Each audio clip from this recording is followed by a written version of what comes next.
पिछली क्लासेज और असाइनमेंट के बाद आज क्लास में पुनः वही कहानी विशंबरनाथ शर्मा कौशिक की ताई लेकर सामने उपस्थित हुआ।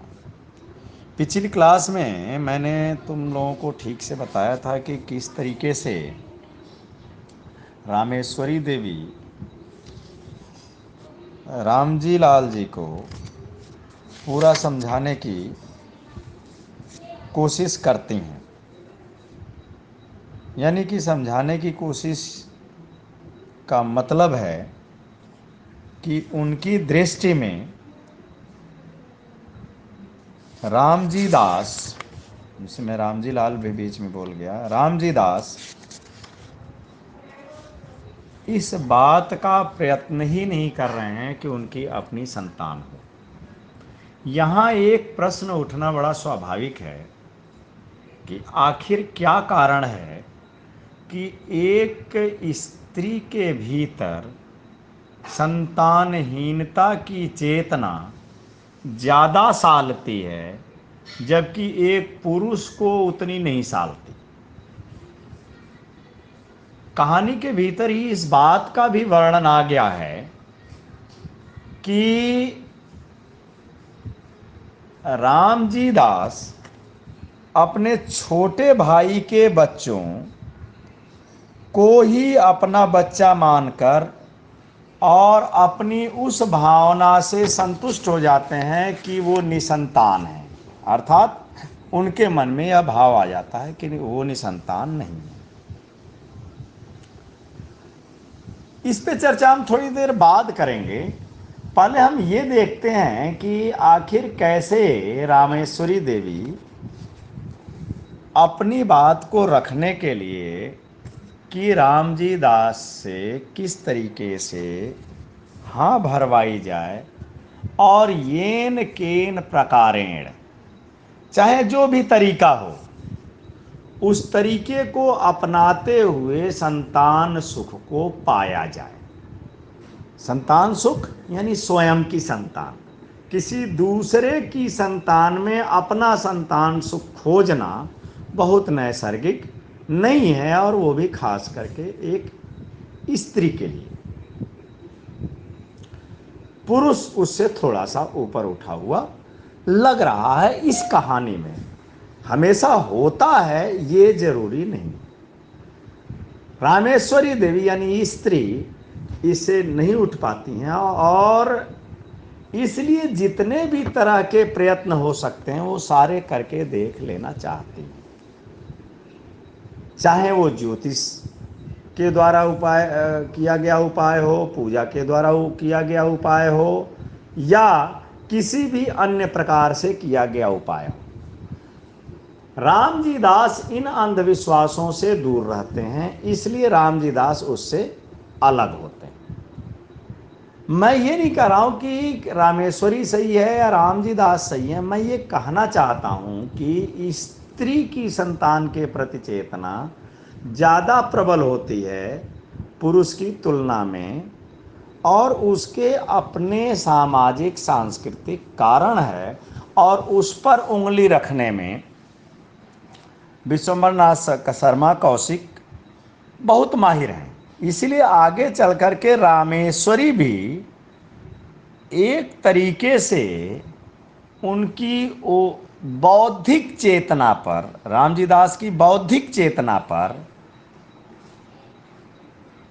प्रहार करती है और उनके मर्म को स्पर्श करती है कि सारी चीज़ों के बावजूद आप अपने भाई की संतान में अपनी संतान का सुख चाहे जैसे खोज लें, लेकिन अपनी संतान का सुख अपने से ही मिलेगा, अपने संतान से ही मिलेगा। मुझे यहाँ पर एक भोजपुरी का गीत आता है जिसकी पहली पंक्ति है, उसके बोल हैं, कहे के त सब केहू आपन, आपन कहावे वाला के बा। अर्थात एक व्यवहारिक तथ्य का उद्घाटन किया गया है कि दावा तो बहुत सारे लोग करते हैं कि हम तुम्हारे अपने हैं, अपने सगे हैं, यूँ कहो कि सगे से बढ़कर हैं, लेकिन सचमुच में सगे होने की भूमिका सगा ही करता है। इसी बात को रामेश्वरी देवी संतान के संदर्भ में रामजी दास के लिए उछालती है। वो कहती है कि सारी वार्तालाप के बाद वो मर्म पर उंगली रखते हुए कहती है कि अच्छा, एक बात पूछती हूँ, भला तुम्हारे जी में संतान की इच्छा क्या कभी नहीं होती? अब तक राम जी दास के सारे प्रवचनों पर भाई के पुत्र हैं, मनोहर है, ये है, उनसे हमको संतान सुख मिल ही जाता है, इसके लिए परेशान होने की कहाँ जरूरत है, ज्योतिषी झूठे होते हैं, सारे तर्कों पर रामेश्वरी का एक सवाल पानी फेर देता है कि तुम ईमानदारी से बताना। और जाहिर सी बात है कि ऐसे मर्म पे उंगली रखने वाले सवालों पर आदमी बेईमानी से जवाब दे भी नहीं पाता है। तो ईमानदारी से बताना कि तुम्हारे मन में कभी संतान की इच्छा उत्पन्न नहीं होती। अब रामजी दास कहते हैं, और खुद विश्वंभरनाथ शर्मा कौशिक लिखते हैं, जिस बात को अभी मैं कह रहा था कि यानी कि चाह करके भी वो झूठ नहीं कर पाते हैं। क्यों? क्योंकि वो मर्म पर स्पर्श करती है। शर्मा जी लिखते हैं, विश्वंभरनाथ शर्मा कौशिक जी लिखते हैं, इस बार रामेश्वरी ने बाबू साहब के हृदय का कोमल स्थान पकड़ा। जिसे मैं मर्म कह रहा था, उसे उन्होंने कहा कोमल स्थान पकड़ा। और जब मर्म पर स्पर्श होता है तो क्या गति होती है, उसको सुनो। कुछ देर चुप रहे। जाहिर सी बात है कि अब तक तो बहुत सारे तर्क सूझ रहे थे, देते जा रहे थे, उसको चुप करा रहे थे, लेकिन एक भावुकता का तर्क कई बौद्धिक विमर्शों पर बहुत भारी पड़ता है और वो चुप करा देता है। और साहित्य में तो खास करके यहां विषयांतर हो जाएगा, नहीं तो एक बार इसके उदाहरण के रूप में उद्धव गोपियों का संवाद तुम देख सकती हो, जहां पर कि उद्धव बहुत सारे बौद्धिक तर्क देते हैं और गोपियों के भावुक तर्कों के आगे निढाल पड़ जाते हैं। यही स्थिति लगभग रामजी दास की भी होती है। वो चुप हो जाते हैं, लेकिन जवाब तो देना ही था। इसलिए कौशिक जी क्या लिखते हैं, तत्पश्चात एक लंबी सांस लेकर बोले, भला ऐसा कौन मनुष्य होगा जिसके हृदय में संतान का मुख देखने की इच्छा न हो? सही बात उभर कर आ जाती है। यानी अब तक जो संतोष था वो मर्म पर उंगली रखते ही उभर कर खंडित हो गया और बोले कि अगर मनुष्य हैं, गृहस्थ जीवन के मनुष्य हैं, तो शायद ही ऐसा कोई इंसान होगा जो संतान का मुख देखने की इच्छा नहीं रखता होगा। फिर ये तो आदर्श और वास्तविक स्थिति है मर्म की, तुरंत ही, लेकिन वो यथार्थ पे आ जाते हैं। और जब यथार्थ पे आते हैं तो कहते हैं, परंतु किया क्या जाए, जब नहीं है और न होने की आशा है, तब उसके लिए व्यर्थ की चिंता करने से क्या लाभ। इसके सिवा जो बात अपनी संतान से होती वही भाई की संतान से हो रही है। फिर वापस 2 मिनट के लिए भावुक हुए, वापस उसी बौद्धिक क्रीड़ा की ओर बढ़ गए। जितना स्नेह अपनी पर होता उतना ही इन पर भी है। जो आनंद उनकी बाल क्रीड़ा में आता वही इनकी क्रीड़ा से भी आ रहा है। फिर मैं नहीं समझता कि चिंता क्यों की जाए। यानी कि पुनः उसी पे आते हैं, इसको बोलते हैं यथार्थ बोध की स्वीकृति। इस यथार्थ बोध की स्वीकृति रामेश्वरी को और चिढ़ा देती है। कौशिक जी लिखते हैं, रामेश्वरी कुछ कुढ़कर बोली, तुम्हारी समझ को मैं क्या कहूं, इसी से तो रात दिन जला करती हूं। भला यह तो बताओ कि हमारे पीछे क्या इन्हीं से तुम्हारा नाम चलेगा। ये वंश की इच्छा, यानी पिता और माता इन दोनों में हमेशा यह इच्छा होती है कि उनके जाने के बाद कोई एक ऐसा हो जिसकी ओर समाज देखकर यह कह सके कि भाई ये इनके पुत्र हैं, इससे उनके यश और कीर्ति में वृद्धि हो। यहाँ पर थोड़ा सा रुक कर मैं पुरानी बात पे आना चाहता हूँ कि थोड़ी देर के लिए यह बोध रामजी दास में आता है कि हर आदमी को अपने संतान का मुख देखने की चिंता होती है और फिर तुरंत ही वास्तविक धरातल पर वो आ जाते हैं और इस चिंता से बचने के लिए वो बौद्धिक धरातल के तर्क ढूंढने लगते हैं और बताने लगते हैं।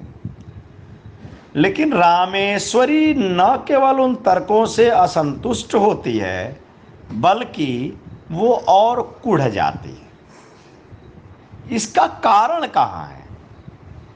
इसका कारण जब हम खोजेंगे तो हमें साहित्य की एक खास बात की ओर ध्यान देना पड़ेगा, जिसे पाश्चात्य चिंतकों ने एक शब्द का प्रयोग किया है, बिटवीन द लाइंस। यानी कि जो साहित्य है, खास करके उन्होंने कविता के अर्थ में ये कहा था, लेकिन पूरे साहित्य पर भी ये बात कई बार लागू होती है कि जो साहित्य है वो केवल पंक्तियों में जो लिखा गया है उससे उद्घाटित नहीं होता है, वो उससे भी उद्घाटित होता है जो पंक्तियों के बीच निहित अर्थ को ध्वनित करता है। अब बात यह है कि यहाँ पे वो कौन सा अर्थ छुपा हुआ है जिसको रामेश्वरी के मन में कुढ़न के रूप में आ रहा है। कई बार मनोहर उसको आकर्षित करता है, फिर भी अपने संतान की चिंता सता रही है। निसंतानता उसको ज्यादा साल रही है रामजी दास की तुलना में। यह हमको अपने समाज के भीतर देखना पड़ेगा। जब हम समाज के भीतर झांकते हैं तो समाज की विद्रूपता दिखती है, और समाज की चाहे विद्रूपता हो या सरूपता, वो जब अपने चरम पर पहुंचती है तो उस भाषा में भी घुस जाती है। उदाहरण के लिए हिंदी भाषा की लगभग सारी बोलियों में एक शब्द आता है बाँझ, और शब्द ही नहीं मुहावरा भी आता है, बाँझ की जाने प्रसव की पीड़ा। यानी कि बच्चे के मन को, बच्चे के प्रति आह्लाद को, बच्चे के प्रति कोमलता को बाँझ स्त्री समझ नहीं सकती। इसलिए निसंतान स्त्री निरंतर बाँझ होने का ताना सहती रही है और सहती आई है। अब यहाँ पर एक संकट और उपस्थित होता है, जो आधुनिक विज्ञान है उसने यह साबित कर दिया कि निसंतान होने में केवल स्त्री की कोई भूमिका नहीं है। लगभग पुरुष भी निसंतानता के लिए जिम्मेदार है, वो भी बाँझ है। लेकिन बाँझ शब्द कभी सुना है कि पुरुष के लिए रूढ़ हुआ हो? बाँझ के नाम पर हमेशा कोसी जाने वाली स्त्री ही होती है, ताने सुनने वाली स्त्री ही होती है, गालियां सुनने वाली स्त्री ही होती है। इसलिए उस निसंतानता या बाँझपन की पीड़ा स्त्री को ज़्यादा सालती है। इसलिए वह चाहती है कि किसी भी उपाय से सही संतान की प्राप्ति उसे हो, जबकि पुरुष को इस उपहास का, इस बाँझपन की गाली का, इस निसंतानता का सामना नहीं करना पड़ता है। तो कहने का तात्पर्य यह है कि जब ये हम कहानी पढ़ते हैं तो शुरू में तो हमें ऐसा लगता है कि एक स्त्री कितनी कूड़ मगज है और कितनी स्वार्थी है कि अपने पुत्र को ही अपना पुत्र मानने के लिए बेचैन है और इसके लिए दूसरे के पुत्र की न केवल अवहेलना करती है बल्कि अपने पति के प्रतिकार में भी खड़ी हो जाती है। लेकिन जब उन सामाजिक सांस्कृतिक परिस्थितियों को हम देखेंगे तो हमें पता चलेगा कि ऐसी स्त्री उन्हीं सामाजिक सांस्कृतिक परिस्थितियों की उपज है जिसके कारण उसकी ऐसी मानसिकता बनी है और आवश्यकता ऐसी मानसिकता से ऊपर उठने की है, तभी आगे की बात ढंग से की जा सकती है। यहाँ कौशिक जी एक बड़ी और महत्वपूर्ण समस्या समाज के सामने उठाते हैं जो आज भी प्रासंगिक है, परखनली शिशु के ज़माने में भी प्रासंगिक है, निसंतानता का उपचार करने वाली दुनिया भर की योजनाओं और अस्पतालों के होने के बावजूद प्रासंगिक है। बस आज इतना ही।